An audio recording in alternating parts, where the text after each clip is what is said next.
You know, you may never find more lush, picturesque scenery in all of the South than in South Carolina.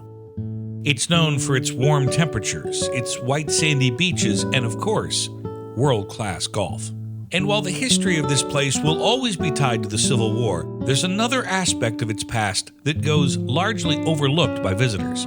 You see, South Carolina didn't just play a large role in the fight to reunify the nation in the 1800s. It was front and center during the fight for freedom against British rule in the 1700s. That's right, we're on the Revolutionary War Trail of South Carolina, next on Beyond Your Backyard.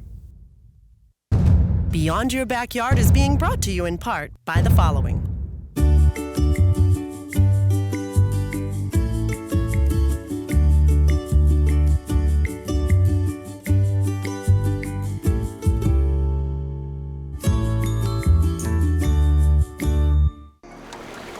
Sky Vacations. Bespoke journeys across Europe, Asia, Africa, Latin America, and the Middle East.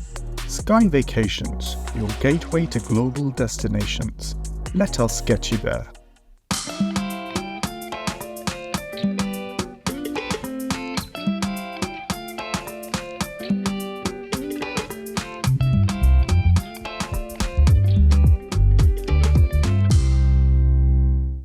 My name is Erik Hastings. Yeah, that's me. And for as long as I can remember, I've always loved to travel, and I still do today. But you know what I've learned? There's so much more that brings us together than divides us. Which is why I've made it my mission to do the very same things you can do, but to take you beyond the experiences, to uncover the soul of every place we visit. Let me introduce you to the people, the places, and the secrets that remind us how exciting it is to share with one another, to understand one another, and to realize just how connected we really are. I am Erik the Travel Guy, and this is Beyond Your Backyard.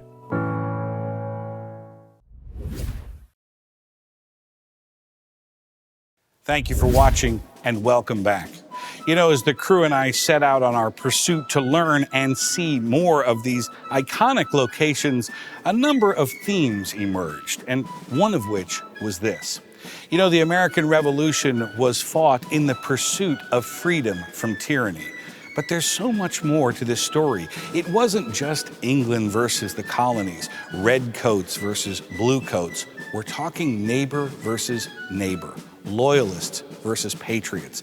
Both sides fighting for what they believed was the best or right course of action for the future. Today, many of those sites have been preserved where you can walk in the exact footprints of these brave men and women. Let's get started. I want to take you back to a very important year. Now pay attention. It's 1775. It's November. And British officer Major Andrew Williamson of the 96th District Regiment learns that a loyalist force of more than 1,800 men are en route to his location, the town of 96, South Carolina. Yes, you heard right. Not only did one of the earliest battles in the Revolutionary War take place in South Carolina, the first of such skirmishes to happen outside of Massachusetts or New York, mind you, but there's a small town here named 96, which is why we're here, at the 96 National Historic Site. Did I understand that there were 2 engagements out here? Yes. I find the during timing, the Revolution, yes. Right. I find the timing interesting. Yes. Because as we were talking earlier, we were talking about the notion of like, everybody knows that the Revolutionary War breaks out.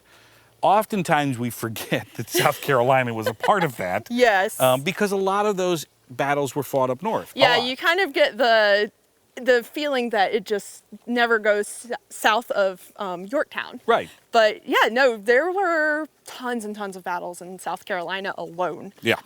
But one of the first battles, actually the first land battle in the South, was here at 96 in November of 1775. Right, now don't be making stuff up now. I'm going to get mail about this. This is PBS. Get it together. Are you serious? It's true. This is well, you do work for the National Park Service. If you can't get it right, there's no hope for the rest of us. So wait a minute. This is the first one?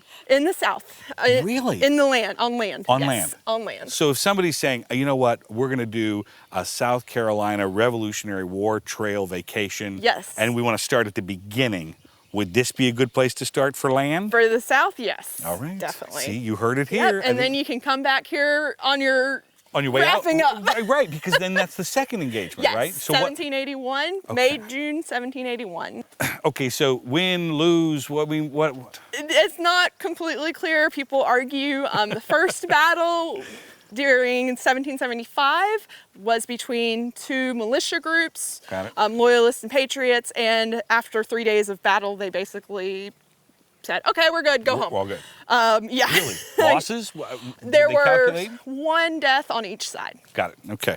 And then the 1781 siege, the 28-day siege, depending on how you look at it, it could go either way, but most people would say that the Patriots failed, that they lost because they were forced to withdraw from the siege and without taking the Star Fort. Why were they forced to withdraw? There were reinforcements coming up from Charleston, and they were only about a day away. So the first Southern land battle of the Revolutionary War breaks out here. Then, 6 years later, one of the last did as well. Of all places, good old 96 has seen more of its fair share of historic bloodshed. Let's get back to that fateful first incident. Major Williamson and a quickly cobbled together band of less than 600 rebellious troops moved to the town of 96 and do their best to patch together a square-shaped fort, if you can even call it that. The field where they built this fort was on the plantation of a man named John Savage. But before the fortification could be completed, a loyalist command under Major Joseph Robinson made their appearance. And on November 18th, Major Robinson and his men took over the town of 96 and began a siege on Fort Williamson.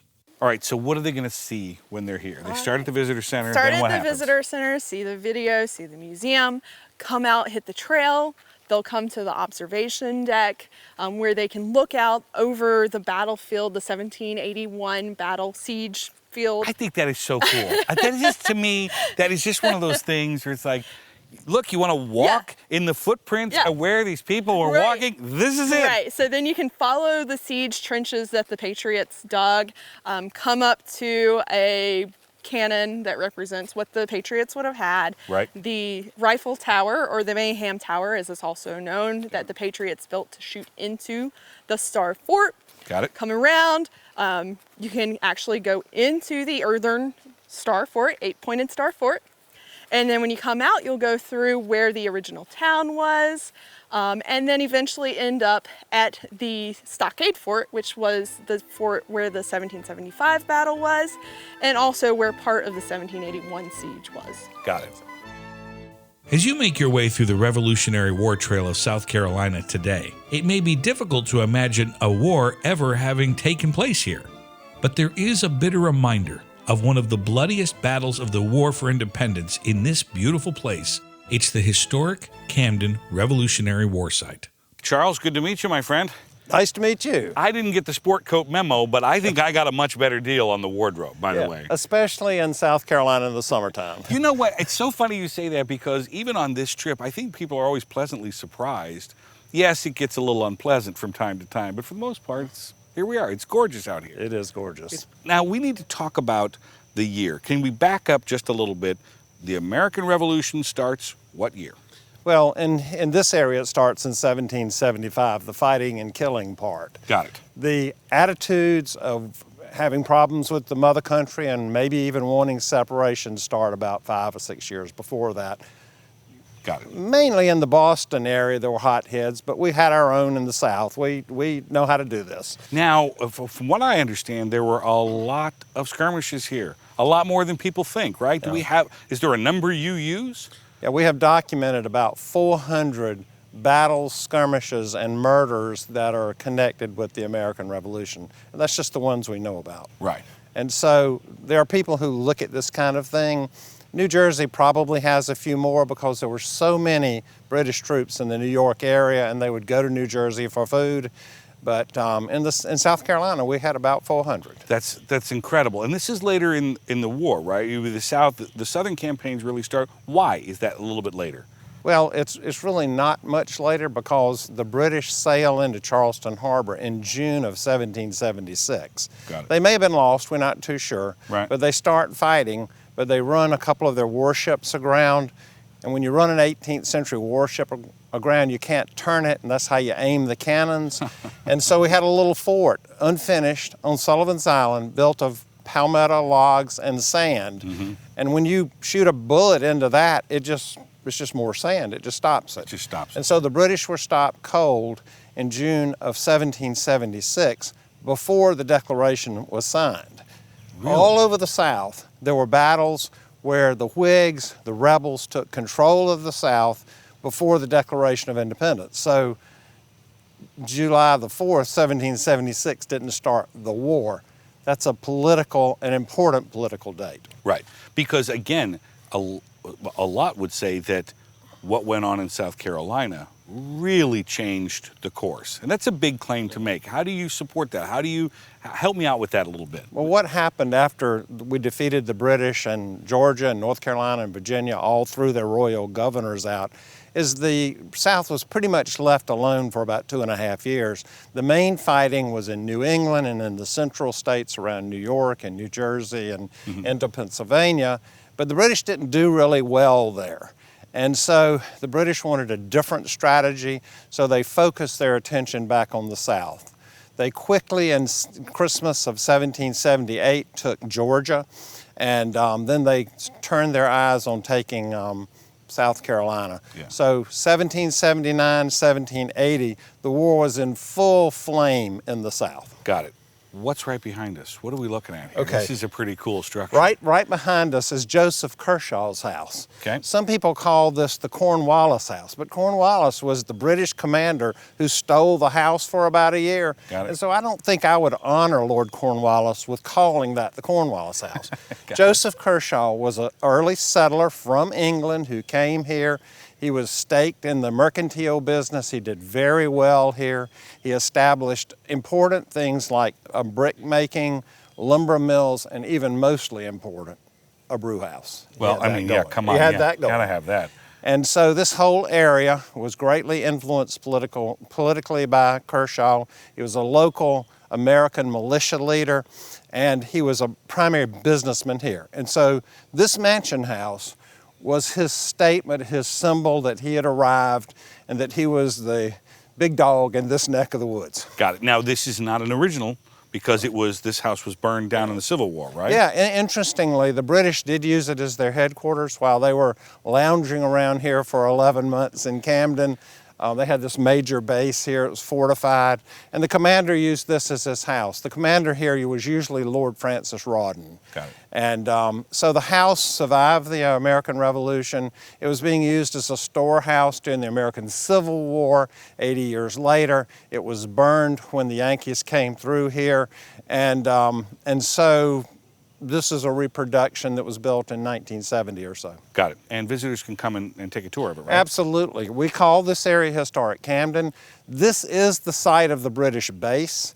The British left here to go fight the Battle of Camden. They left here to go fight at Hobkirk Hill. This is a fortified town. Some of the fortifications have been reconstructed. But mainly and most importantly, this is an archaeological treasure. This is a colonial frontier town from the 18th century that is not overbuilt and has interpretation. So we absolutely want people from all over the world to come here and hear this story and all of the other stories about the war in the backcountry of the Carolinas and Georgia.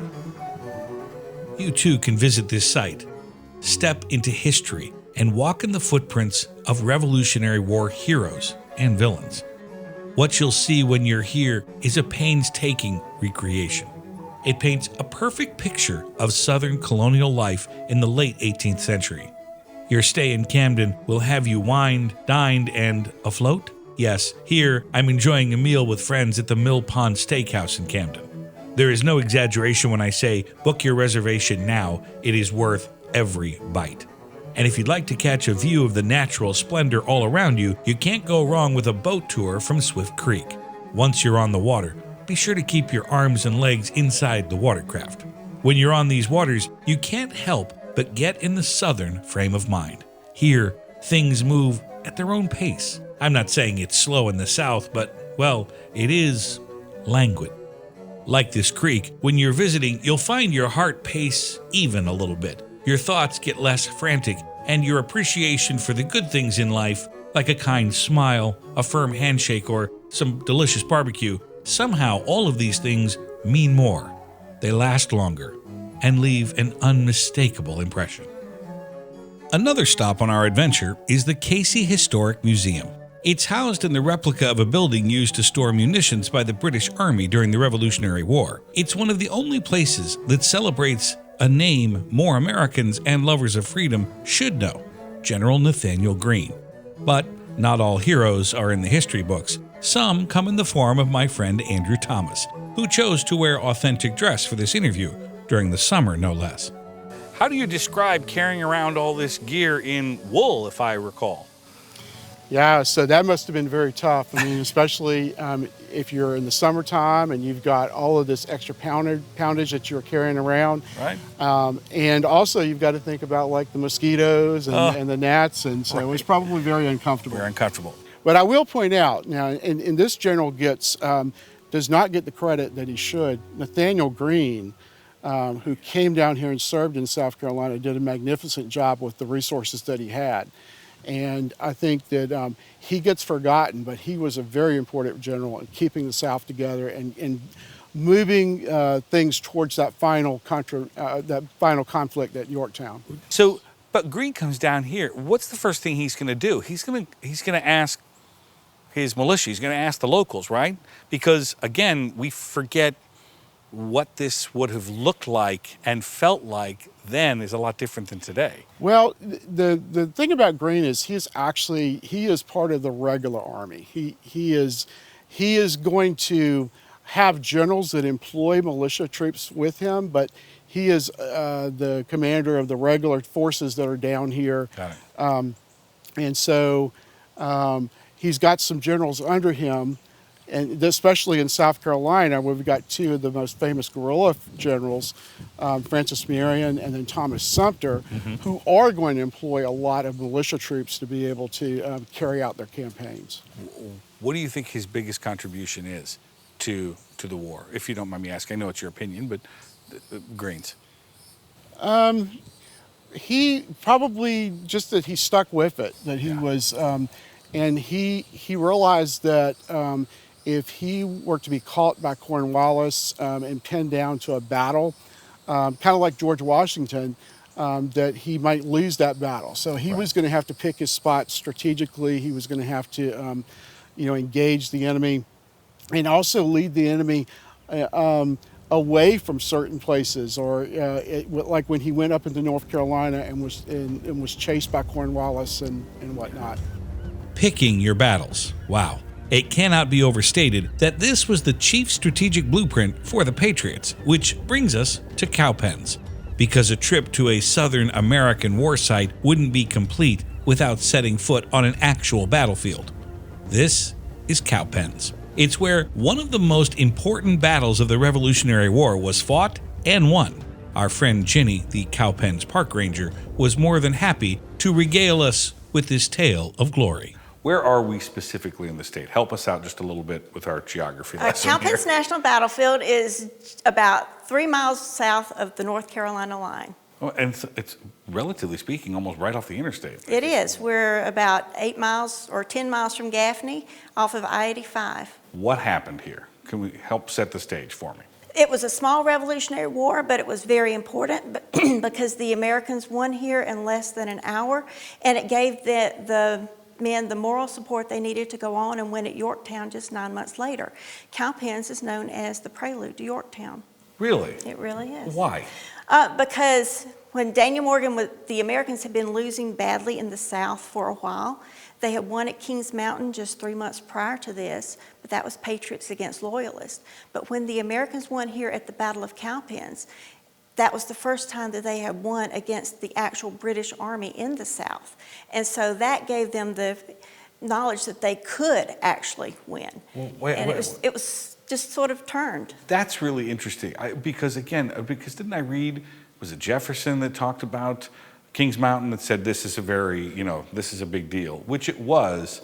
But then you come just a few months later here and realize it's probably an even bigger deal for the men. For the men, but Jefferson said that Kings Mountain was the tide that turned the war. I can't remember the exact quote. We'll put it on the TV box so they can read it, no problem. But it was a turning campaign. If it weren't for all of these battles together, then it wouldn't have happened. So it took a whole series of battles. Yeah. So it wasn't just one, whoo, and you've done it, but it was. What do people see when they come out here? What do they see? Mm-hmm. They come out and they see the battlefield, which was a pasturing area at the time of the battle.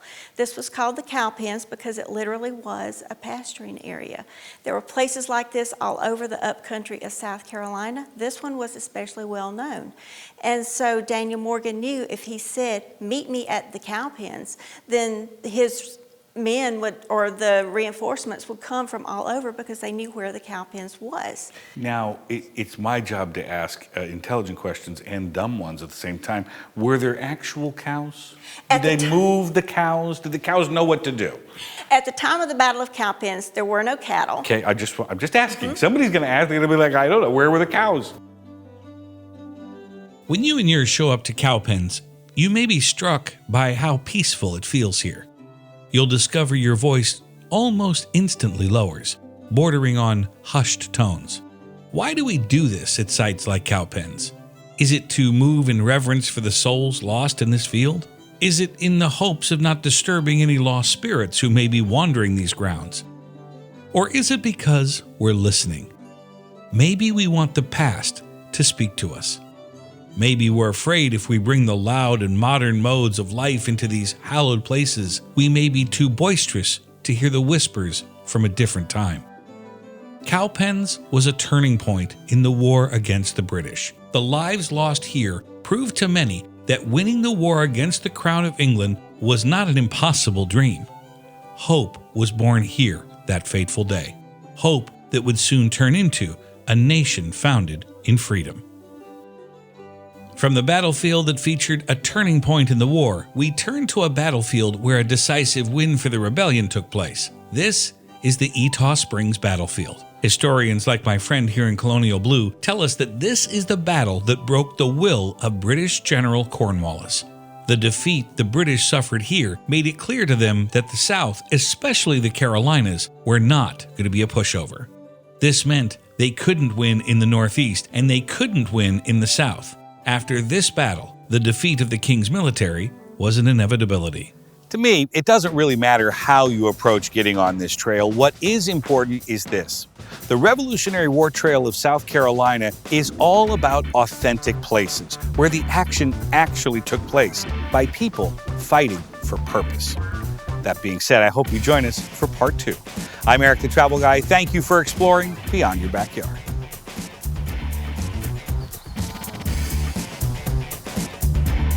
All ended up going home. We have to start again.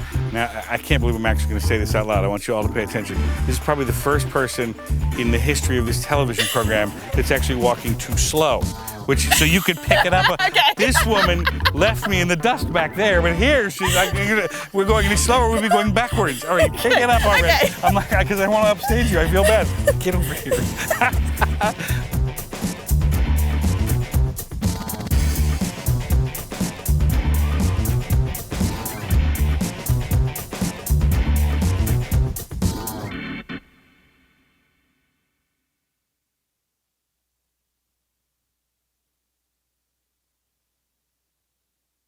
For more information on this episode, visit erikthetravelguy.com. And while you're there, you'll discover other fascinating destinations just beyond your backyard and links to follow me on social media. That's erikthetravelguy.com.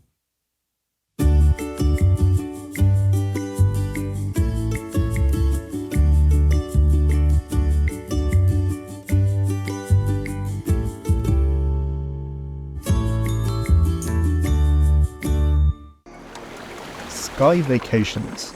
Bespoke journeys across Europe, Asia, Africa, Latin America, and the Middle East. Sky Vacations, your gateway to global destinations. Let us get you there.